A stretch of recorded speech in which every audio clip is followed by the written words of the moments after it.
Hello guys, welcome to JT study. आज हम शिक्षा मनोविज्ञान के 20 महत्वपूर्ण प्रश्नों की चर्चा करेंगे जो आगामी प्रतियोगिता परीक्षा के लिए बहुत ही महत्वपूर्ण होंगे। गाइस, मैंने पहले भी 100+ क्वेश्चन डिस्कस कर चुकी हूँ। अब नेक्स्ट 20 क्वेश्चन शिक्षा मनोविज्ञान के डिस्कस करने जा रही हूँ। तो चलो शुरू करते हैं।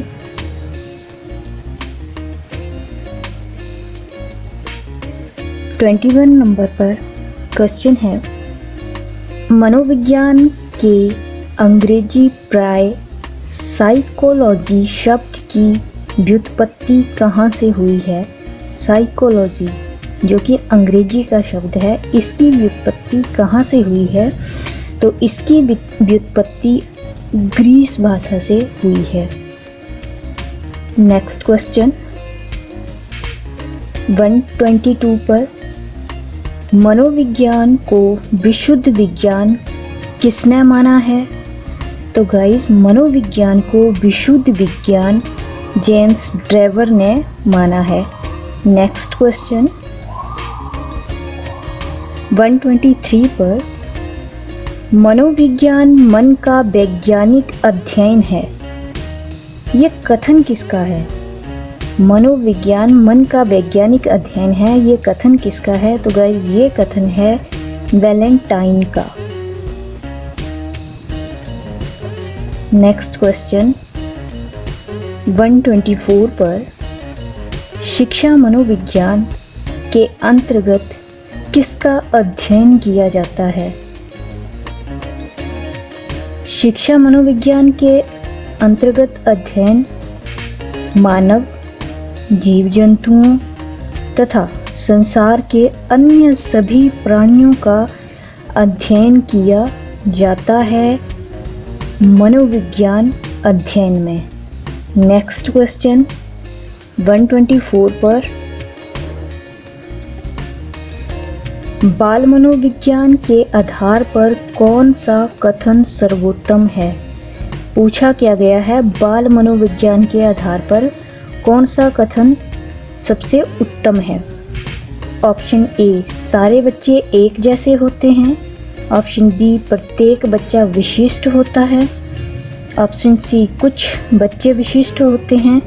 ऑप्शन डी, कुछ बच्चे विशिष्ट नहीं होते हैं।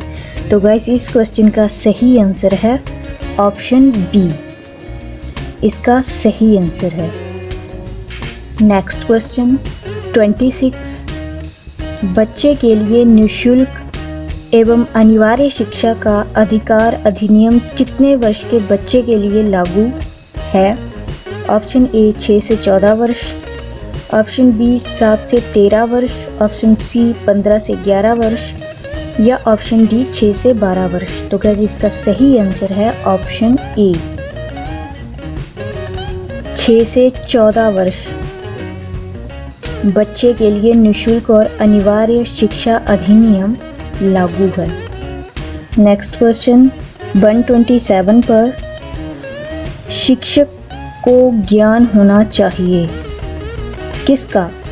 ऑप्शन ए, अध्यापन विषय का, बी, बाल मनोविज्ञान का, सी, शिक्षा संहिता का या ऑप्शन डी, ए और बी दोनों।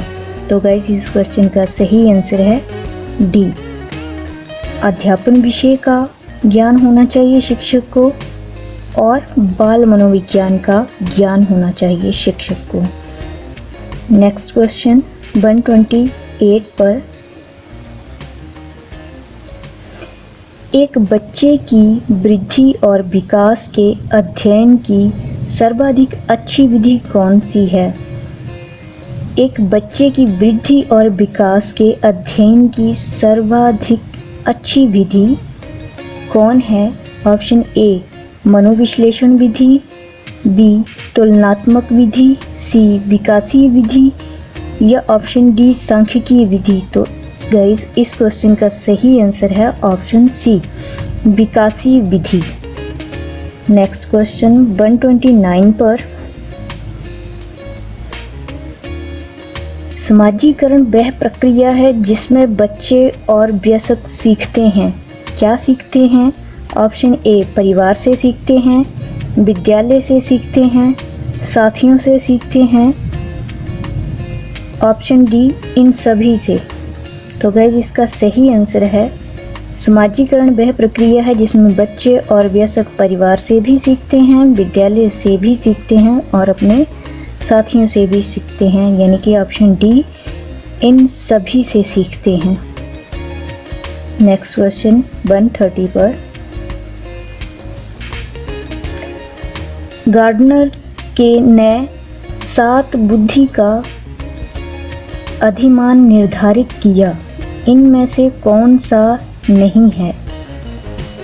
गार्डनर ने 7 बुद्धि का अधिमान निर्धारित किया, इनमें से कौन सा नहीं है? ऑप्शन ए स्थान संबंधी बुद्धि, बी भावात्मक बुद्धि, सी अंतर्वैयक्तिक बुद्धि और डी भाषात्मक बुद्धि। तो गाइस इस क्वेश्चन का सही आंसर है ऑप्शन बी भावात्मक बुद्धि को निर्धारित नहीं किया है गार्डनर ने। नेक्स्ट क्वेश्चन 131 पर सहयोगात्मक राजनीति की किस श्रेणी में महिलाएं निम्न से संबंधित नहीं होती हैं? ऑप्शन ए स्वीकार्यता, बी प्रतिरोध, सी क्रांति, डी अनुकूलन। तो गाइस इस क्वेश्चन का सही आंसर है बी प्रतिरोध। नेक्स्ट क्वेश्चन 132 पर यदि एक बच्चे की मानसिक आयु 5 वर्ष तथा वास्तविक आयु 4 वर्ष, तो उस बच्चे की बुद्धि लब्धि यानी कि IQ क्या होगा? Option A 125, option B 80, option C 120, option D 100। IQ को निकालने का फॉर्मूला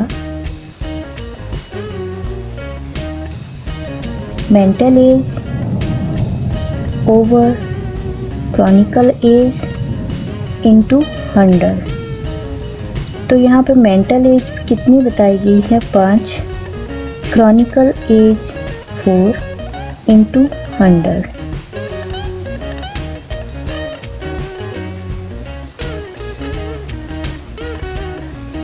इंटू 5 125। इस क्वेश्चन का सही आंसर है ऑप्शन ए 125। नेक्स्ट क्वेश्चन 133 पर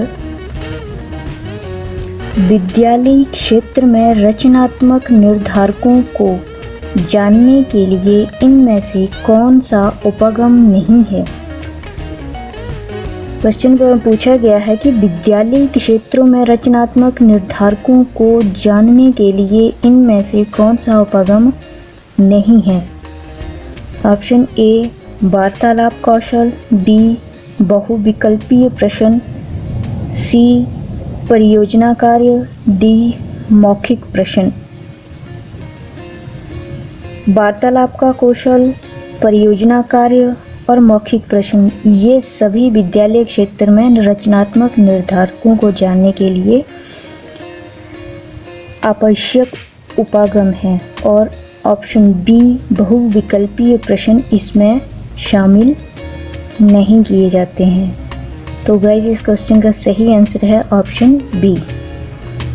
नेक्स्ट क्वेश्चन 134 पर मनोविज्ञान शिक्षा का आधारभूत विज्ञान है। ये एक डेफिनेशन है। मनोविज्ञान शिक्षा का आधारभूत विज्ञान है, ये किसने कहा है?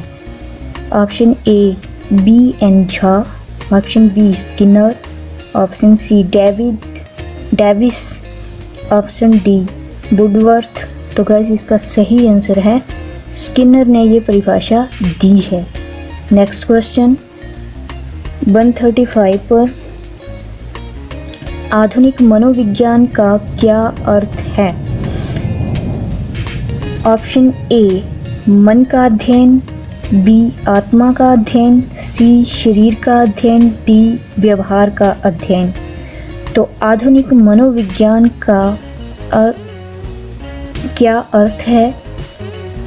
इसमें सही आंसर है ऑप्शन डी व्यवहार का अध्ययन आधुनिक मनोविज्ञान में किया जाता है। नेक्स्ट क्वेश्चन 137 पर,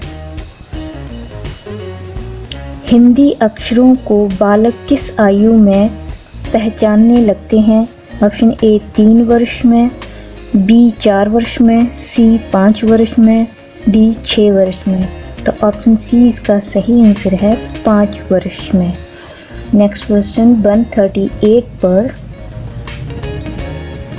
बुद्धिलब्धि यानी कि IQ मापन के जन्मदाता हैं?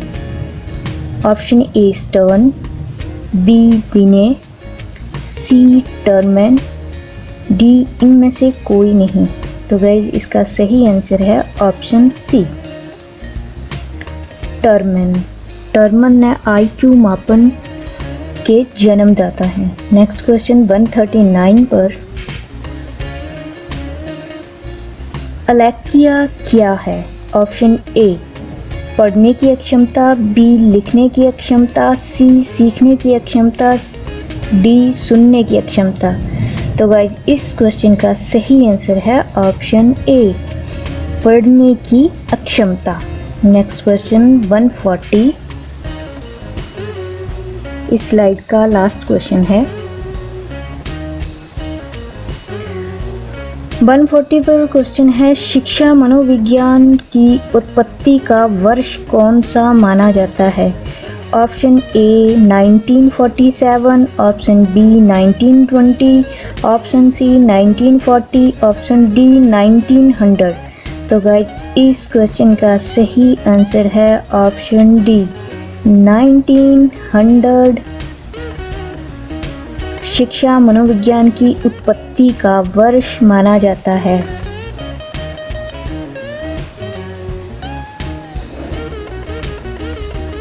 तो गाइज अगर आपको मेरी ये वीडियो अच्छी लगी तो प्लीज़ इसे लाइक, शेयर एंड सब्सक्राइब करना ना भूलें और अगली वीडियो की नोटिफिकेशन के लिए बेल आइकन को दबाना ना भूलें। Thank you.